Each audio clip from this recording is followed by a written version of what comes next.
আল্লাহ রে, পানি যে ঠান্ডা, বুঝতে গেল তো পুরো আমি শেষ হয়ে যাবো গা। কি করি আইডিয়া একটা বুদ্ধি এসে মাথা।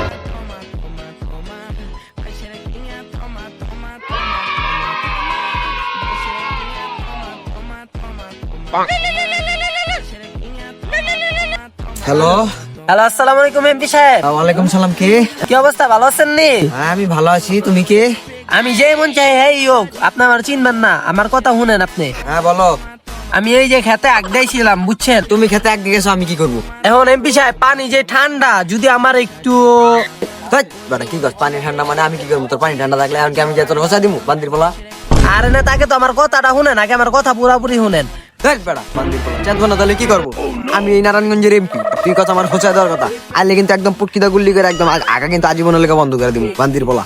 নেতা, আমার ঘরে কিন্তু 20-30টার উপরে বোর্ড আছে। আমরা কিন্তু 52 ফ্যামিলি, বাবু চাচা চা আছে, মামা মামা কাকা গুগু সব এক লগে থাকি, বুঝছো না কথা কয়েন কিন্তু। এই মেয়ে ভালো মতো সাফ করেন। আচ্ছা বাবা ঠিক আছে, আর কিছু করতে হবো? না আর কিছু করা লাগবে না, আপনি আমার গু ভালো মতো সাফ থাকেন, একটু জানি গু না থাকে, যদি পুটকিটা গু থাকে একটু বোর্ড দিব না। মনে রাখেন আমার ঘরে কিন্তু 20-30টার মতো বোর্ড আছে। আচ্ছা বাবা ঠিক আছে।